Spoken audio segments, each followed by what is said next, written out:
Okay, അപ്പോൾ നമ്മൾ ഇതിൻ്റെ രണ്ടിൻ്റെയും ഒരു ബിറ്റ്വീൻ ഒരു സെക്ഷനോട് ആഡ് ചെയ്തു. ആ സെക്ഷനകത്തോട്ട് ഐക്കൺ ലിസ്റ്റ് അത് നമ്മൾ ഡ്രാഗ് ആൻഡ് ഡ്രോപ്പ് ചെയ്തു. ഇനി ഇത് എഡിറ്റ് ചെയ്യണമെന്നുണ്ടെങ്കിൽ ഇതിനകത്ത് ക്ലിക്ക് ചെയ്യുക. ക്ലിക്ക് ചെയ്തതിന് ശേഷം നമുക്ക് ലെഫ്റ്റ് സൈഡിൽ ഇത് കാണാൻ പറ്റും. അതായത് ഏതാണ് എഡിറ്റ് ചെയ്യേണ്ടത് അതിൽ ക്ലിക്ക് ചെയ്തതിന് ശേഷം ഇവിടെ നമുക്ക് പ്രാക്ടിക്കൽ എന്നാണ് കിടക്കുന്നത്, നമുക്കത് കംപ്ലീറ്റ് ആക്കി കൊടുക്കാവുന്നതാണ്. ഓക്കെ, വീണ്ടും താഴേക്ക് വരിക. ഈ ഒരു ഏതാണ് നമുക്ക് വേണ്ടത്, അതായത് ഇവിടെ ഒരു ലോഗോ ആയിട്ട് കൊടുത്തിരിക്കുന്നത് ഒരു ടിക്കാണ്, ടിക്ക് മാർക്കാണ് കൊടുത്തിരിക്കുന്നത്. സോ അത് തന്നെയാണെങ്കിൽ അത് തന്നെ നിങ്ങൾ ചൂസ് ചെയ്യുക. ഇനി അതുപോലെ തന്നെ ഓരോന്നും എഡിറ്റ് ചെയ്യാവുന്നതാണ്.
ഓക്കെ, അപ്പോൾ നമ്മൾ ഒരു സെഷൻ എഡിറ്റ് ചെയ്തു. ഇനി തൊട്ടപ്പുറത്തെ സെഷൻ എഡിറ്റ് ചെയ്യാൻ വേണ്ടിയിട്ട് വീണ്ടും നമ്മൾ ഐക്കൺ ആ ഒരു ലിസ്റ്റ് ചെല്ലുക.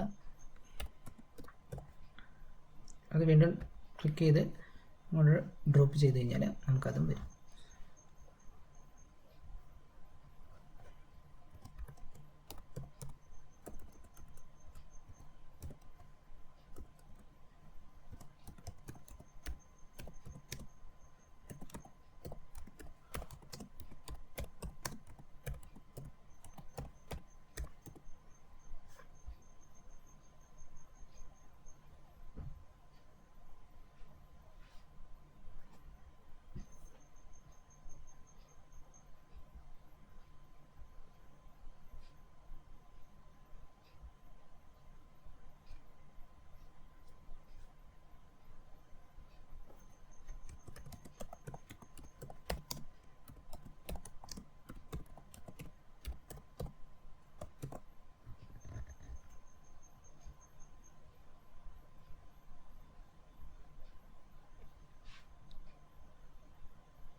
ഓക്കെ, അപ്പോൾ കുറച്ച് ഐക്കൺ ലിസ്റ്റായിട്ട് കുറച്ച് കാര്യങ്ങൾ ഇവിടെ ആഡ് ചെയ്തു.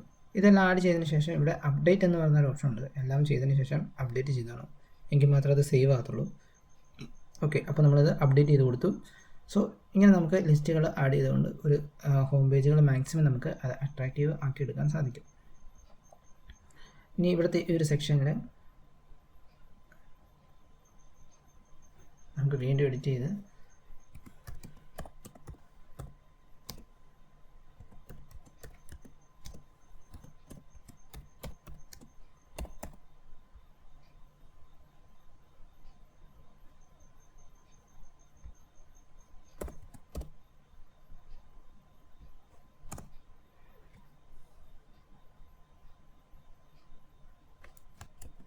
ഓക്കെ, അത് ഞാൻ ജസ്റ്റ് എഡിറ്റ് ചെയ്ത് കൊടുത്തു. ഇനി ഇവിടെ നമുക്ക് ഒരു ചെറിയ ഡിസ്ക്രിപ്ഷൻ പോലെ എന്തെങ്കിലും ആഡ് ചെയ്ത് കൊടുക്കാവുന്നതാണ്.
ഓക്കെ, അപ്പോൾ നമ്മൾ അതും കൊടുത്തു. ഇനി ഇവിടെയുള്ള ഈ ഒരു ഇമേജസ് ഒക്കെ നമുക്ക് ചേഞ്ച് ചെയ്ത് കൊടുക്കേണ്ടതാണ്. സോ അതിന് വേണ്ടിയിട്ട് ഇതിൽ ക്ലിക്ക് ചെയ്തതിന് ശേഷം നമുക്കിവിടെ ഇമേജ് കാണാൻ പറ്റും, അത് ഡിലീറ്റ് ചെയ്യുക.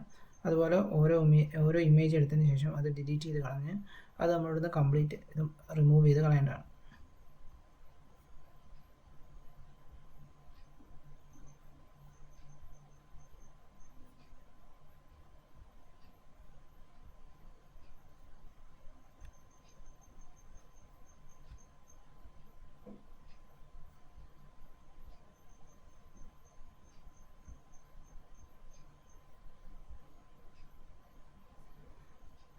ഓക്കെ, അത് കംപ്ലീറ്റ് ഇവിടുന്ന് നമ്മളത് റിമൂവ് ചെയ്ത് കളഞ്ഞു.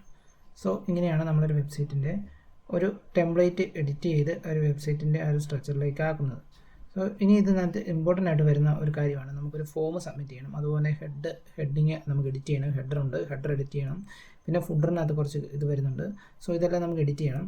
അതുപോലെ തന്നെ ഇമ്പോർട്ടൻ്റ് ആണ് നമുക്ക് വരുന്ന ഒരു ഫോം എന്ന് പറയുന്നത്. സോ ആ ഫോമും കൂടെ നമുക്ക് ഇതിനകത്ത് ഇൻക്ലൂഡ് ചെയ്യണം. അതായത് ആരെങ്കിലും ഫില്ല് ചെയ്ത് കഴിഞ്ഞാൽ നമുക്ക് ആ ഒരു ലീഡായിട്ട് നമുക്ക് വരണം. സോ അത് നമുക്ക് കിട്ടണമെന്നുണ്ടെങ്കിൽ നമുക്ക് ഇതിനകത്തൊരു ഫോം, നെയിം, അതായത് ഉപയോഗിക്കുന്ന ആളുടെ അല്ലെങ്കിൽ അപ്ലൈ ചെയ്യുന്ന ആളുടെ name, phone number, mail ID ഇതൊക്കെ കളക്ട് ചെയ്യണമെന്നുണ്ടെങ്കിൽ നമുക്കൊരു ഫോം ഇവിടെ സെറ്റപ്പ് ചെയ്യണം. സോ അത് ചെയ്യേണ്ടത് വളരെ ഇമ്പോർട്ടൻ്റ് ആണ്. സോ അതെങ്ങനെ ചെയ്യാമെന്ന് നമുക്ക് ഇനി നെക്സ്റ്റ് ക്ലാസ്സിൽ നോക്കാം.